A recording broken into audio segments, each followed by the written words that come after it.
Now you're in the spotlight. Now these are red-legged paddy melons.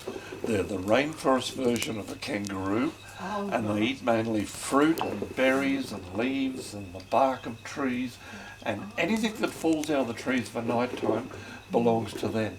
Anything that falls out during daylight hours belongs to the brush turkeys.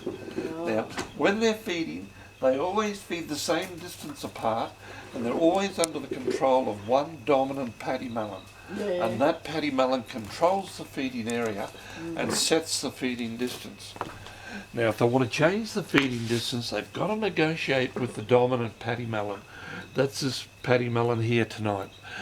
And when they try to change the feeding distance, the boss paddy melon or the dominant paddy melon will first of all give them a stare, which says that's far enough.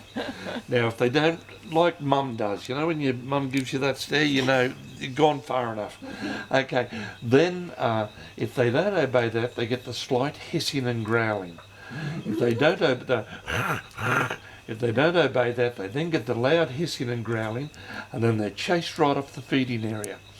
But once that feeding distance is set, it's up to everybody in the hierarchy to reinforce that feeding distance on everybody below them in the hierarchy. Now, during daylight hours, these animals are about 30 to 50 metres apart.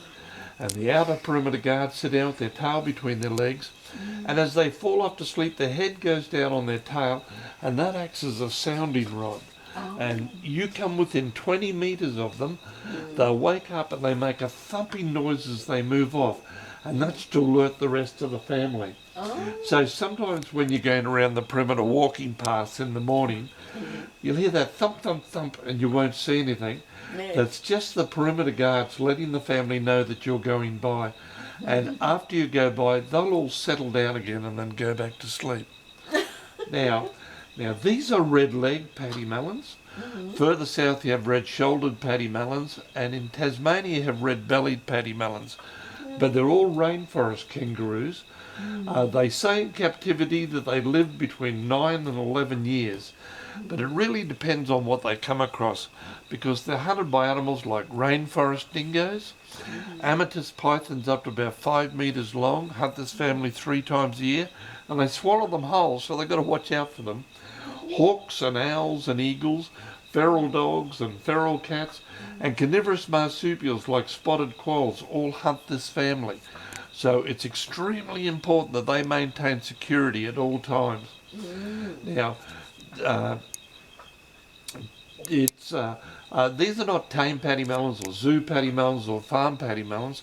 They're wild paddy melons, and they're not under my control. They're under the control of the hierarchy of this family.